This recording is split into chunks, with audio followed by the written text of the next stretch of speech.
नमस्कार दोस्तों, स्वागत है आप सभी का। देखिए CUET का जो अंडर ग्रेजुएट एग्जाम है वो आपका स्टार्ट होने वाला है ना। तो कुछ ही समय बचा हुआ है और मुझे उम्मीद है कि आप लोग बहुत अच्छे से रिवीजन किया होगा आप लोगों ने। जो आपका सिलेबस है इसी को ध्यान में रखते हुए जो CUET अंडर ग्रेजुएट जिसमें पॉलिटिकल साइंस का जो आपका सेक्शन है उसको ध्यान में रखते हुए ये 50 क्वेश्चन का मॉक टेस्ट है आप सभी के लिए। तो इसको हम डिस्कस करेंगे और इसके क्वेश्चंस आंसर हम डिस्कस करेंगे इसको। ठीक है, तो बने रहिए मेरे साथ और हमारी पूरी शुभकामनाएं आप सभी के लिए कि आप अच्छा परफॉर्म करके आए CUET के एग्जाम में, जिससे आपको अच्छी से अच्छी यूनिवर्सिटी में एडमिशन मिल सके। ठीक है, पहला प्रश्न देखिए। पहला प्रश्न, निम्नलिखित में से किस राजनीतिक दल ने पंजाबी सूबा के गठन के लिए आंदोलन का नेतृत्व किया? निम्नलिखित में से किस राजनीतिक दल ने पंजाबी सूबा के गठन के लिए आंदोलन का नेतृत्व किया? बताएं, जल्दी से बताएं। तो देखो, कांग्रेस, लोकदल, अकाली दल या CPI, चार पार्टी हैं। तो NCERT में आपने पढ़ा होगा, जल्दी से बता दीजिए मुझे, कांग्रेस है, लोकदल है या अकाली दल है? तो पंजाबी सूबा, ध्यान रखना, पंजाब में जो पार्टी चलती है ना वो अकाली दल है। कौन सी है? अकाली दल। अकाली दल ये पंजाब की रीजनल पार्टी है, तो इसने ये चलाया था। तो आंसर हो जाएगा C। क्लियर? आगे हम चलें, अगले प्रश्न की ओर देखते हैं।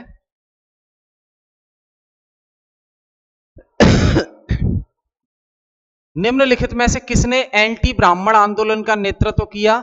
जस्टिस पार्टी के लिए काम किया और द्रविड़ंकन कजगम की स्थापना की।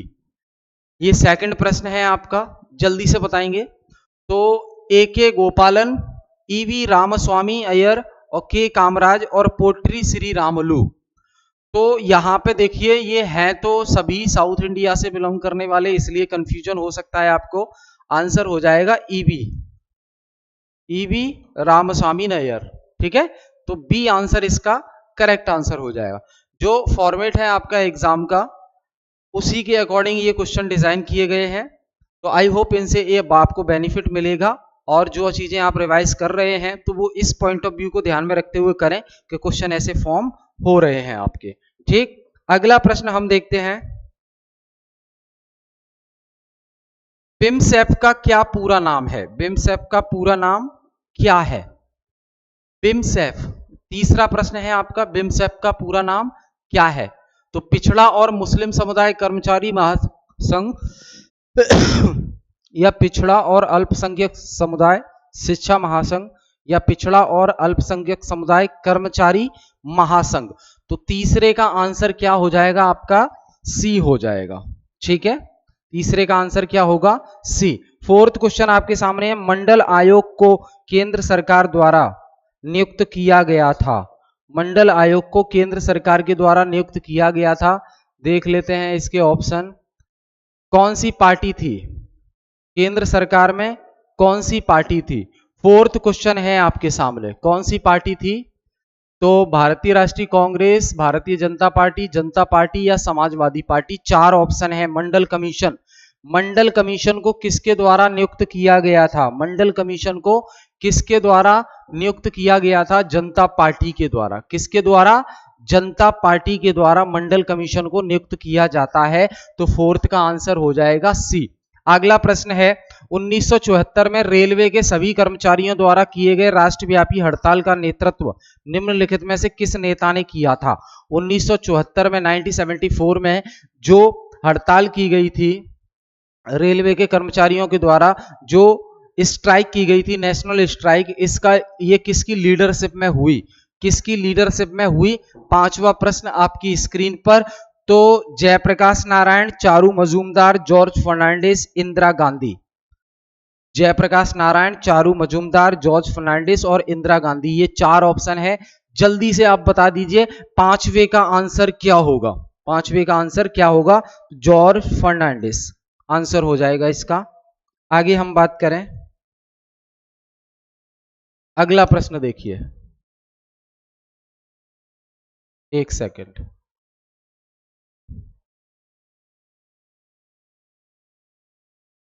सिक्स्थ वन,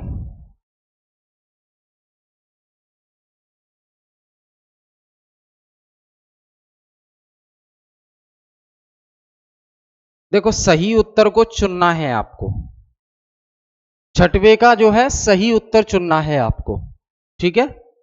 छठवे का उत्तर क्या चुनना है, सही उत्तर चुनना है।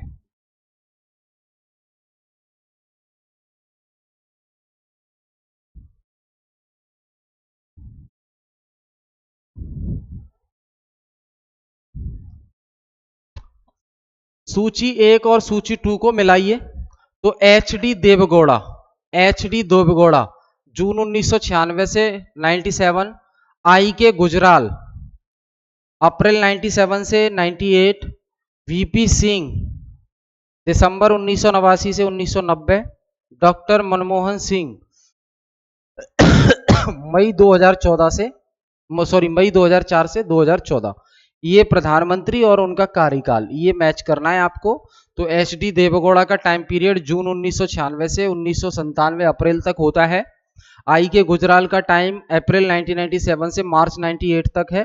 बीपी सिंह का जो टाइम टेबल है वो टाइम ड्यूरेशन वो दिसंबर 1989 से 1990 तक है, क्योंकि बीपी सिंह के जस्ट बाद फिर जो है कौन आ जाता है, नरसिम्हा राव की सरकार आ जाती है। मनमोहन सिंह का जो टाइम पीरियड है वो 2004 से लेकर 2014 तक है। 2014 में मई में बीजेपी की सरकार बनती है, तब तक इनका टाइम पीरियड रहता है, ठीक है।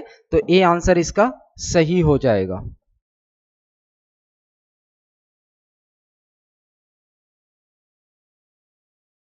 बहुजन समाज पार्टी के संस्थापक कौन थे, सातवां प्रश्न है आपके सामने। मायावती, बी आर अंबेडकर, जगजीवन राम या काशीराम। जो बहुजन समाज पार्टी बीएसपी जो यूपी में चलती है पार्टी, एक तो एसपी चलता है यूपी में, एसपी समाजवादी पार्टी है ना, और बीएसपी बहुजन समाज पार्टी, इसके संस्थापक यानी कि किसने बनाई थी ये पार्टी, तो काशीराम ने बनाई थी। किसने बनाई थी, काशीराम ने ये पार्टी बनाई थी, ठीक है। आगे देखिए, आठवां प्रश्न है, रूस मध्य एशिया और पूर्वी यूरोप में विश्व बैंक और आईएमएफ से प्रभावित संक्रमण के मॉडल को किस नाम से जाना गया। आठवां प्रश्न है आपके सामने, क्या है इसका, तो current therapy, shock therapy, physical therapy या ग्लासनोस्ट। आठवां प्रश्न जल्दी से बताइए। तो यहां पे रूस और मध्य एशिया और पूर्व यूरोप में विश्व बैंक और आईएमएफ से प्रभावित जो संक्रमण के मॉडल हैं उसको किस नाम से जाना गया, ये आपका हो गया शॉक थेरेपी, ठीक है। आठवें का आंसर क्या होगा, बी हो जाएगा, शॉक थेरेपी। आगे देखिए, ये अगर पीडीएफ आप लोगों को चाहिए तो सामने जो नंबर देख पा रहे हैं आप उस पर हाई का मैसेज कीजिए, लिख दीजिए पीडीएफ चाहिए, मिल जाएगी आपको। मिखाइल गोर्बाचेव को सोवियत संघ की कम्युनिस्ट पार्टी का महासचिव किस वर्ष चुना गया था। प्रश्न कौन सा है, किस वर्ष चुना गया था, तो 82 गलत है, 83 गलत है, और यहां पे देखते हैं 1984 या 1985, नाइन्थ प्रश्न है ये, ठीक है। तो ये 1985 हो जाएगा, समझ गए, क्या होगा 1985, 1985। अब अगला प्रश्न, निम्नलिखित में से किन देशों ने यूरो को सामान्य मुद्रा के रूप में स्वीकार नहीं किया। निम्नलिखित में से वो कौन से देश हैं जिन्होंने यूरो जो मुद्रा है उसको सामान्य मुद्रा के रूप में स्वीकार नहीं किया है। 10वां प्रश्न है आपके सामने, डेनमार्क और स्वीडन, स्पेन और पुर्तगाल, ग्रीस और जर्मनी, वहीं फ्रांस और ऑस्ट्रिया। तो डेनमार्क और स्वीडन ने यूरो को जो है सामान्य मुद्रा के रूप में स्वीकार नहीं किया है। तो 10वें का आंसर आपका क्या हो जाएगा, ए हो जाएगा। आगे देखेंगे हम, अगले प्रश्न की ओर चलते हैं फटाफट से, इसका पीडीएफ आपको मिल जाएगा, बस व्हाट्सएप पे आपको हाई करना है। 11th 1994 में स्थापित आसियान वह संगठन है जो निम्नलिखित का समन्वय करता है। आसियान जो स्टेब्लिश हुआ तो वो कौन सा संगठन है, क्या करता है, तो 11th का आंसर क्या होगा, व्यापार और वित्त करता है, गलत, मैत्री एवं एकजुटता बढ़ाता है, गलत, सुरक्षा और विदेश नीति, निवेश और श्रम। तो ये जो आसियान क्षेत्रीय मंच है, आसियान रीजनल फंड जिसे कहेंगे, ये क्या करेगा? सुरक्षा और विदेश नीति। तो क्या करेगा? सुरक्षा और विदेश नीति। तो 11th का आंसर हो जाएगा सी, सिक्योरिटी एंड फॉरेन पॉलिसी। समझ गए? आगे देखिए, निम्नलिखित में से किस राष्ट्र ने 1978 में ओपन डोर नीति और आर्थिक सुधारों को अपनाया गया? 1978 में ओपन डोर पॉलिसी और आर्थिक सुधारों को, इकोनॉमिक रिफॉर्म्स को अपनाया। 12th प्रश्न है आपके सामने, ऑप्शन आपके सामने, फटाफट से बताइए। 12वां प्रश्न है, 12वां प्रश्न आपके सामने। तो दक्षिण कोरिया गलत, चीन सही, अमेरिका गलत, जापान गलत। ठीक है, तो चीन आंसर हो जाएगा। अगला प्रश्न देखेंगे हम,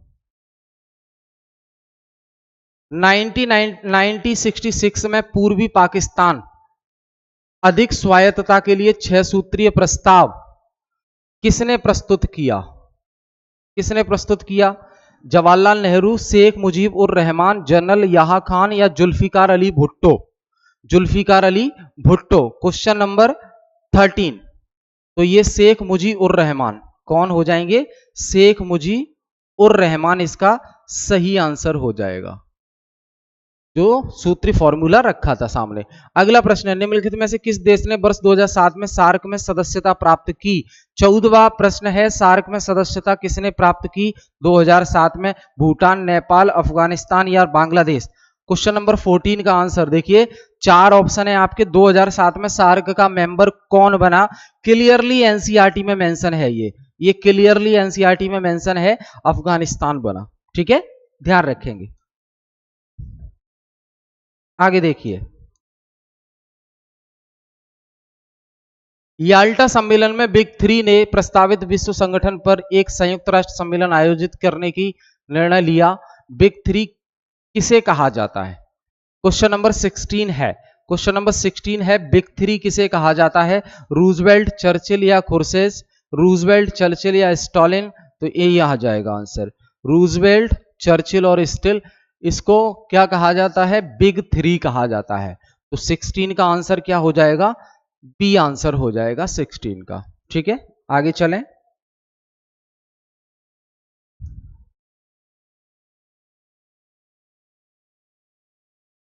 अंतरराष्ट्रीय परमाणु ऊर्जा एजेंसी की स्थापना कब हुई? क्वेश्चन नंबर 17 है, क्वेश्चन नंबर 17 है,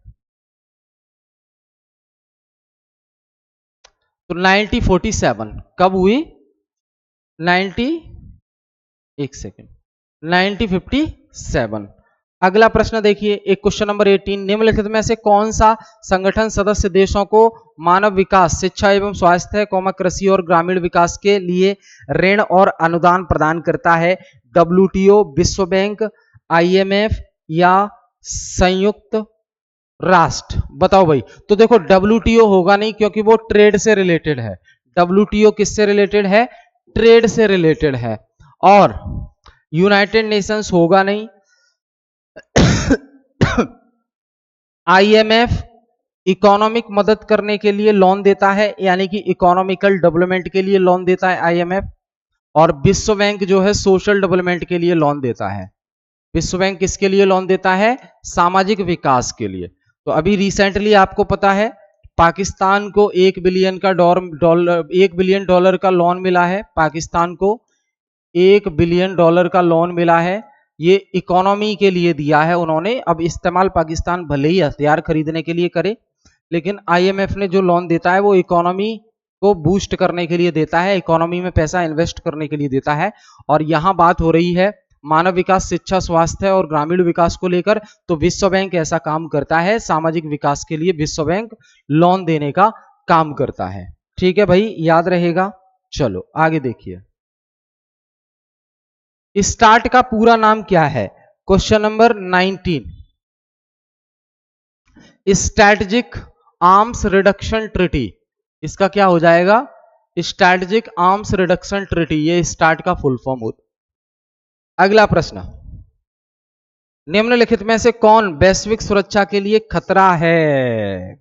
भाई बता दो, कौन वैश्विक सुरक्षा के लिए खतरा है? मानवाधिकार नियंत्रण, मानवाधिकार या आयुध नियंत्रण, आतंकवाद या निशस्त्रीकरण? तो भैया सीधी सी बात है, आतंकवाद जो है वैश्विक सुरक्षा के लिए खतरा है, तो 20 का आंसर क्या होगा? सी हो जाएगा।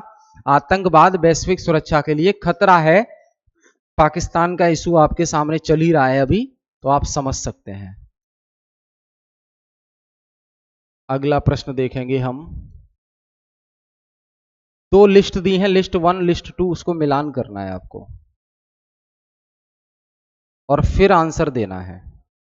ठीक है, 21वां प्रश्न है आपके सामने, ये रहा स्क्रीन पर 21वां प्रश्न।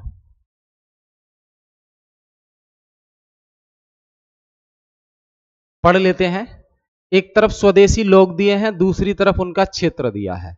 एक तरफ स्वदेशी लोग और दूसरी तरफ उनका क्षेत्र। तो ए मापुचे, तो इसका ये चिली के हैं। ठीक है, क्या होगा? चिली। और कूना जनजाति ये तो बांग्लादेशी हो जाएगा। ठीक है, और कॉर्डिलेरा क्षेत्र के स्वदेशी लोग सी, तो सी का हो जाएगा फिलीपींस। चटगांव पहाड़ी क्षेत्रों के जनजातीय लोग, तो इसका ये पनामा नहर के पूर्व में। ठीक है, तो आंसर होगा इसका बी आंसर हो जाएगा इसका। आगे क्वेश्चन देखिए, क्योटो प्रोटोकॉल पर हस्ताक्षर कब हुए? क्योटो प्रोटोकॉल, 22वां प्रश्न।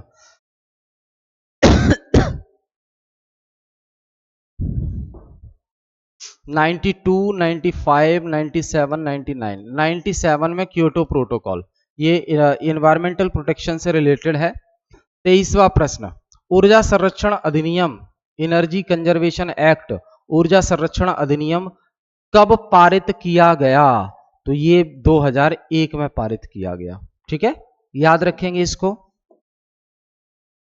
आगे देखिए 24th, निम्नलिखित में से कौन सा वैश्विक मंच मानवाधिकार कार्यकर्ताओं, पर्यावरणविदियों, श्रमिकों, युवाओं और महिलाओं के नव उदारवादी वैश्वीकरण का विरोध करने हेतु एक साथ लाता है? कौन है वो? 24वां प्रश्न है। 24वां प्रश्न, क्वेश्चन नंबर 24। तो world economic forum, world social forum, world cultural forum या G20? तो वर्ल्ड सोशल फोरम इसका सही आंसर हो जाएगा। 25वां देखें, वैश्वीकरण के बारे में निम्नलिखित में से कौन सा कथन सत्य है? वैश्वीकरण आप समझ रहे हैं। Question number 25, question number 25 globalization, question number 25 globalization. तो वैश्वीकरण के बारे में निम्नलिखित में से कौन सा कथन सत्य है? पहला, वैश्वीकरण केवल एक आर्थिक घटना है? नहीं। दूसरा, वैश्वीकरण केवल एक सांस्कृतिक घटना है? नहीं। वैश्वीकरण एक बहुआयामी घटना है? बिल्कुल सही। डी, वैश्वीकरण का सभी राज्यों और समाज पर सार्वभौमिक प्रभाव पड़ा है? सभी राज्यों और समाजों पर नहीं, ऐसा बिल्कुल नहीं है। जो दूर दराज है उन पर नहीं है। तो फिलहाल याद रखें, जो ग्लोबलाइजेशन है, भूमंडलीकरण, जो ग्लोबलाइजेशन है बेटा, इसमें बहुत सारे डायमेंशन है। हम ये नहीं कह सकते कि सिर्फ इकोनॉमी पर इसका प्रभाव पड़ा है, या इकोनॉमी में अच्छा हुआ है, या पॉलिटिक्स में अच्छा हुआ है, या ट्रेड में अच्छा हुआ है, ऐसा नहीं है। इसके बहुआयामी घटना है ये, यानी कि मल्टी डायमेंशनल, ये आपका मल्टी डायमेंशन है इसके ग्लोबलाइजेशन के। जो इंडिया में एलपीजी रिफॉर्म्स आया, तो एलपीजी में जो जी है, जी स्टैंड्स फॉर ग्लोबलाइजेशन, तो जिसका श्रेय मनमोहन सिंह और पीवी नरसिम्हा राव को जाता है। क्योटो प्रोटोकॉल पर हस्ताक्षर कब, ये तो हो गया। भारत में अंबेडकर जयंती कब मनाई जाती है? तो ये आराम से पता है आपको, 14 अप्रैल को अभी निकल के गया है। ठीक है, 14 अप्रैल को अंबेडकर जयंती मनाई जाती है। आगे यहां पे देखिए, ये डायग्राम गायब है। 27 का जो डायग्राम है वो गायब है इसमें से, यानी कि आप ऐसे समझिए इसको, यहां पे यूएन का डायग्राम था, है ना, फिर बताना था ये डायग्राम किसका है, तो वो यूनाइटेड नेशंस का है। ठीक, संयुक्त राष्ट्र के दूसरे महासचिव कौन थे? 28, एक सेकेंड, 28 संयुक्त राष्ट्र के दूसरे महासचिव कौन थे? तो ये हो जाएगा डेंग हैमर्सकोल्ड और वोल्डहाइम। ठीक है, ये दूसरे महासचिव। उसके बाद देखिए आप, संयुक्त राष्ट्र दिवस किस दिन मनाया जाता है? संयुक्त राष्ट्र दिवस किस दिन मनाया जाता है? तो हमेशा 24 अक्टूबर को मनाया जाता है।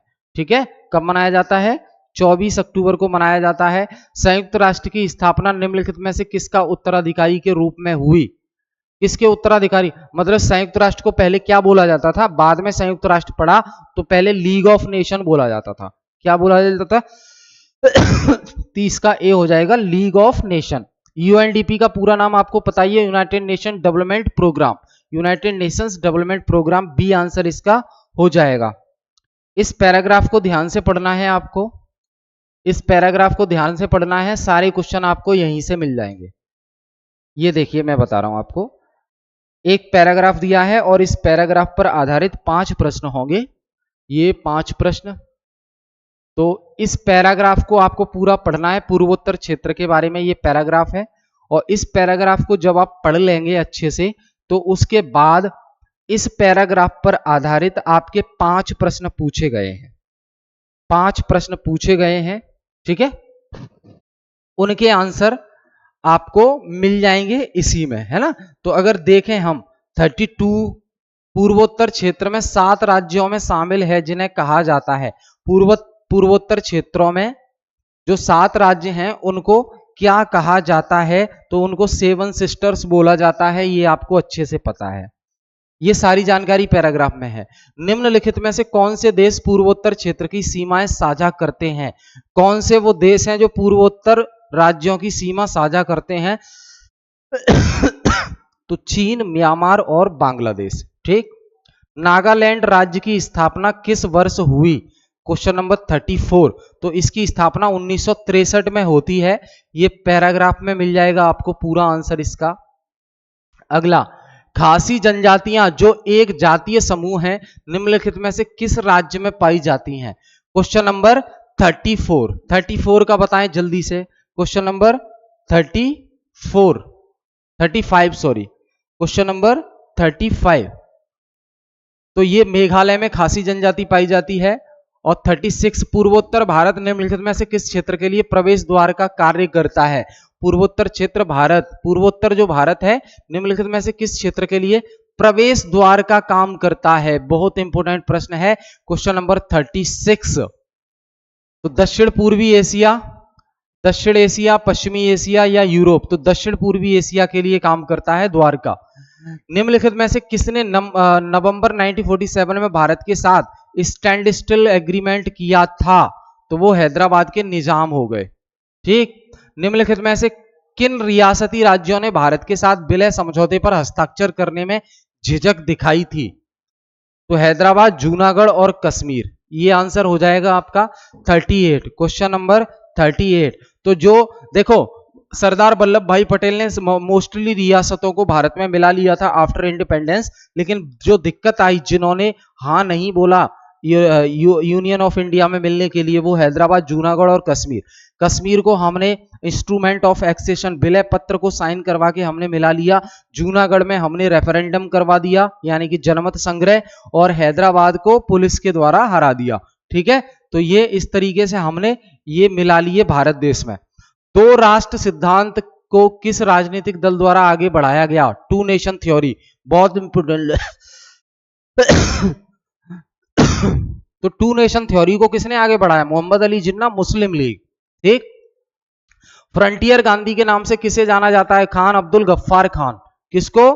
खान अब्दुल गफ्फार खान को फ्रंटियर गांधी के नाम से जाना जाता है।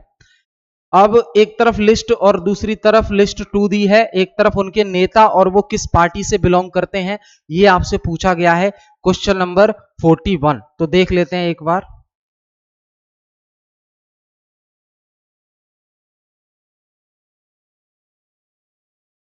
S.A. डांगे, इनका संबंध भारतीय जनसंघ से है क्या? सही है। श्यामा प्रसाद मुखर्जी, स्वतंत्र पार्टी। चमन लाल, प्रजा सोशलिस्ट पार्टी। मीनू मसानी, भारतीय कम्युनिस्ट पार्टी। ठीक है, तो 41 का क्या हुआ? ए हो गया।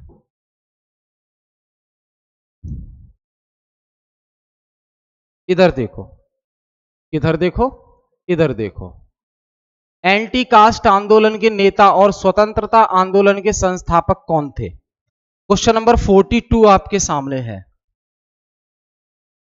एंटी कास्ट आंदोलन का एंटी कास्ट मूवमेंट किसने चलाया? भीमराव अंबेडकर ने। ठीक, निम्नलिखित में से किसे भारत के श्वेत क्रांति का जनक कहा जाता है? तो वर्गीस कुरियन, क्योंकि एमएस स्वामीनाथन को हरित क्रांति का कहा जाता है, वर्गीस कुरियन को कहा जाता है श्वेत क्रांति का जनक। 43 का आंसर क्या होगा? सी हो जाएगा। आगे देखिए,